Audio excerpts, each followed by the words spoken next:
देखा, इसने गर्दन अपनी डाल दी। इंडिया में हमारे मदरसे में आए हुए हैं सलमान अजहरी, जिन्हें सुन्नियों का शेर कहा जाता है। तो मैं आपको लेके चल रही हूँ। हवा चलो, इसको पंखा चलो।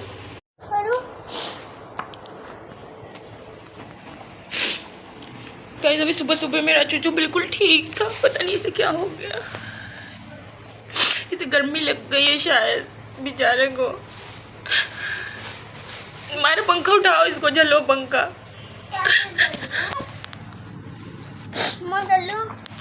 पंखा चलो इसको जल्दी जल्दी। चूचू चूचू, मैंने इनका सदका भी उतार दिया, सब कुछ कर दिया। इसने गर्दन भी डाल दी थी अपनी।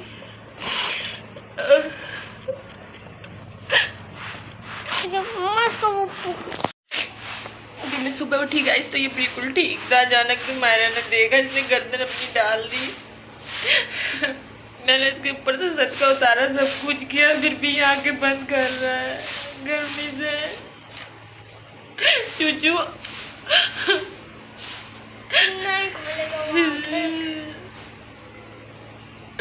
इसको पंखा चलो, पीपी है, गर्मी परेशान है।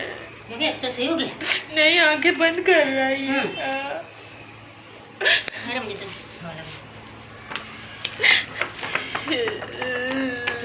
कुछ लेके आए इसके लिए, खाने के लिए। चूचू उठो, चूचू उठो।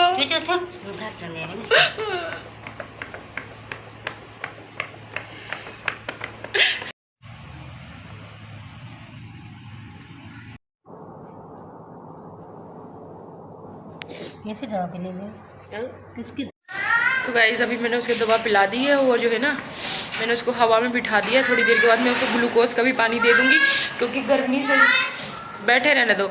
गर्मी से शायद उसकी हालत ख़राब हो गई। बहुत गर्मी हो रही है, और कराची में गर्मी भी उमस वाली होती, सूखी गर्मी नहीं होती। हाँ, वो अभी कमज़ोरी में है ना, अभी ठीक होगा थोड़ी देर बाद।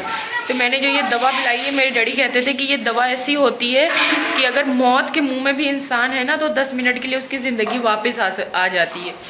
तो मैंने उनकी उस पर यह दवा पिला दी है। अल्लाह पाक उसे शिफा दे। देखते हैं फिर आगे। तो गाइस आज सुबह उठते ही लाइट चली गई और इतना अंधेरा हो रहा है। हमीदा बाजी काम कर रही थी, कह रही थी तो मुझे टॉर्च दिखा। तो मैंने थोड़ी देर उन्हें टॉर्च दिखाई, फिर मैं बाहर निकल के आई, क्योंकि मैंने फ्रिज खोल के रखी हुई थी। बर्फ़ फ्रिज में बहुत ज़्यादा हो गया था। मैंने कहा ये बर्फ़ भी मैं आज क्लीन कर दूँ, क्योंकि लाइट सुबह से गई हुई है। तो अभी देखें आप, जो है ना, इतना बड़ा बड़ा बर्फ़ का टुकड़ा जमा हुआ है, लग रहा है पहाड़ बन गया बर्फ़ का। रोज़ैन सुबह से इन्हीं जानवरों में बैठा हुआ है जाके। उसे पता नहीं कि बचपन से ही बहुत ज़्यादा प्यार रहा है हमेशा काऊ से। तो वो सुबह से ही मायरा रोज़ैन वहाँ बैठे, मैं कब से बुला रही हूँ चलो नाश्ता कर लो नाश्ता कर लो, लेकिन दोनों हिल नहीं रहे वहाँ से नाश्ता करने के लिए। यहाँ बर्फ़ हमारा अच्छा खासा पिघल चुका है। मैंने बर्फ़ पिघलाने के लिए ना सबसे बड़ी ट्रिक ये आजमाया करें, जब आपका फ्रीजर इस तरह से ब्लॉक हो जाए बर्फ़ से, तो थोड़ा सा नमक उसमें ना चारों तरफ छितरा दें, तो आपका बर्फ़ बहुत जल्दी रिलीज़ हो जाएगा एकदम।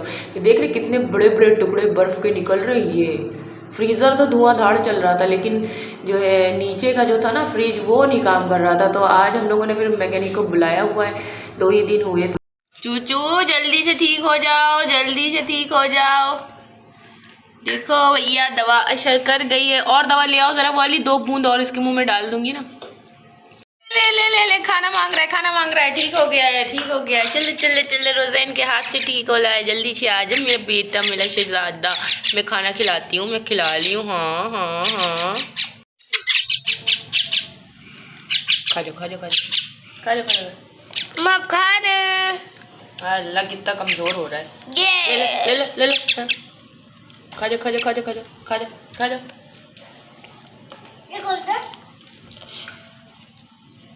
ये ले ले ले ले। तो गाइस अब जाके मुझे सुकून आया, और फिर मैंने अपने काम भी कंप्लीट किए। तो फ्रीज़र हमारा बिल्कुल साफ़ हो चुका है, और अब मैंने फ्रीज़र साफ़ करके, जैसे ही हमने फ्रीज़र अपना साफ़ किया, लाइट आ गई फ़ौरन।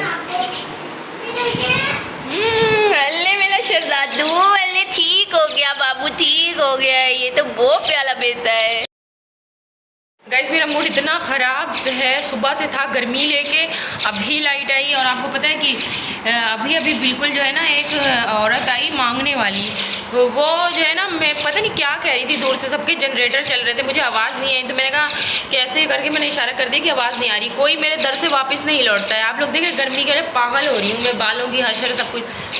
तो वो कह रही है लानत हो और तुम लोग बिलट जाओ, पता नहीं क्या क्या बदुआएं दे के गई। बताओ ये हालात है यहाँ का, ये कल्चर है, ये माहौल है यार। कसम से मैं तो दिमाग ही ख़राब हो जाएगी ऐसे लोगों से। चलते फिरते उठते बैठते, मतलब मैं कहीं पहुँचूँ दुनिया में, आज तक मेरे सास ससुर भी मुझे मना करते थे, अरे ये सब धंधा है मत दिया करो, या मुझे लोग गुस्सा होते थे कुछ भी, लेकिन मैं सबको देती रहती हूँ। मेरा एक मानना है कि उसने अल्लाह का नाम ले लिया है मांगने के लिए, तो बस अब दे दो, अल्लाह के नाम पे बस दे दो अब उसे, ठीक है। तो इस तरह के लोग हैं यार। कराची इतना महंगा शहर है कि आप गरीब हो, आप अमीर हो तब भी परेशान हो। बताओ दूसरों को बिना सोचे समझे आप दूसरों को बदुआएं दे रहे हो। अल्लाह ने आपको दिया है कि आप मांगो, मासी बन जाओ, किसी के घर झाड़ू पोछा लगाओ, हट्टी कट्टी हो, मांगने आ जाती हैं, और ये नहीं कि जाओ कोई काम कर लो। तो गाइस मैं अभी बिल्कुल नहा के निकली, तो सुबह से रोज़ैन ने नाश्ता नहीं किया, क्योंकि आजकल 2-4 दिनों से ना हम लोग सब्ज़ी बना रहे हैं तो वो सब्ज़ी नहीं खाते। तो मैंने फटाफट सबसे पहले चिकन का कौरमा चढ़ा दिया, क्योंकि रोज़ैन ने अभी तक नाश्ता नहीं किया है। नाश्ता के 1 बजे तो सो के उठा था, तो अभी 3 बज गए हैं। तो बस ये बन जाए और चूचू भी ठीक हो गए, मेरे पीछे पीछे भाग रहे हैं। आज सुबह से ही फ्रिज ख़राब थी, तो फ्रिज बनाने वाला आया है, क्योंकि भाई ईद आने वाली है, उससे पहले कितने सामान रखने होते हैं, तो बहुत ज़्यादा परेशानी हो जाती है।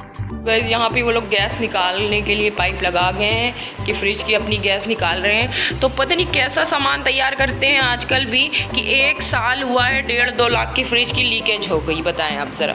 ऊपर का तो सिस्टम सही चल रहा था, नीचे का टेम्परेचर बिल्कुल 2-3 दिन के बाद बिल्कुल लो हो गया था। मुझे याद है कि हम लोग अगर फ्रिज हमारे इंडिया में हमने ली थी, तो वो 10 साल तो फ्रिज में बोलना ही नहीं पड़ा था कि क्या कुछ करना है फ्रिज में कि नहीं। 10 साल के बाद उसमें लीकेज हुई थी, तो फिर डैडी ने उसमें गैस डलवाई थी। पर ये देखें 1 साल लिए हुए हमें हुआ है और 1 साल में इसकी लीकेज हो गई। हम खुद हैरान थे, हमने तो कंपनी वालों को ही बुलवाया है सीधे, जिस कंपनी की हमने फ्रिज ली है ना, 1 साल इनकी वारंटी थी, 1 साल से ऊपर हो गई है। तो अब उनको ही बुलवाया है कि भाई चेक करें आके, तो बता रहे हैं लीकेज है, इसमें गैस डालनी पड़ेगी।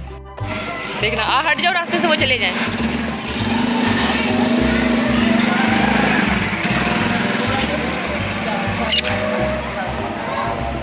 अच्छा इसको ही तुम लोग ताज पहना रहे थे।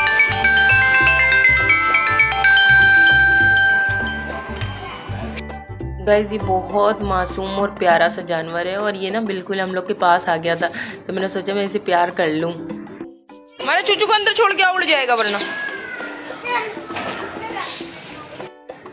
तो गाइज़ आज मैं आपको लेके चल रही हूँ अपने टाउन रौनाही, जो यूपी फैज़ाबाद में है। तो यहाँ आप ये जो इज्तिमाई भीड़ देख रहे हैं, ये हमारे ही दादा के बनवाए हुए मदरसे अल-जामिअतुल इस्लामिया में सलमान अज़हरी मियाँ आए हुए थे, तो उनके आने पर ये इतनी भीड़ है। और यहाँ मतलब मदरसे के पढ़े हुए बच्चे भी और टाउन के भी लोग शामिल हैं।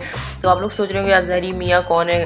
वैसे तो हिंदुस्तान का बच्चा जानता है कि अज़हरी मियाँ कौन है, ठीक है। सलमान अज़हरी एक फ़ेमस हस्ती हैं और बहुत ही मतलब कि सुन्नियों के शेर बोले जाते हैं इंडिया में। तो ये हिंदुस्तान में एक बच्चा जानता है इन्हें। तो इनका विज़िट हुआ हमारे मदरसे अल-जामिअतुल इस्लामिया में। तो ये हमारी ही गलियों से घूम रहे हैं, और जो है यहाँ पे देख रहे हैं आप कितनी भीड़ चल रही है, कितना ज़्यादा लोग मतलब देखने को निकले हुए हैं। तो वो अपनी गाड़ी से ही बाहर हो गए थे कि सब लोग उन्हें देख लें, उनसे मिल लें। और उसके बाद ये मदरसे के अंदर का मैं आपको सीन दिखाती हूँ। ये मदरसे के अंदर का था, लोग उनके हाथ का बोसा ले रहे थे। तो तो मुफ्ती सलमान अज़हरी साहब बेसिकली कर्नाटक के हैं, और इन्होंने अपनी तालीम कर्नाटक से ही आगे बढ़ के फिर मिस्र के सबसे बड़े मदरसे अज़हरी मदरसे से तालीम हासिल की। तो उसके बाद इन्होंने मुंबई में अपनी इमामत की, और एक नाफरमान मोहम्मद मुस्तफ़ा सल्लल्लाहु अलैहि वसल्लम की शान में नाफरमानी करने वाले बहुत ही जानी मानी हस्ती, जिसका मैं नाम नहीं ले सकती इंडिया की, उन्होंने अल्लाह हुज़ूर सल्लम की शान में गुस्ताखी की थी, जिसका इन्होंने मुँह तोड़ जवाब दिया था और खुला चैलेंज दिया था, ललकारा था। उसके बाद से ये मीडिया में बहुत तेज़ी से फेमस हुए, और आज भी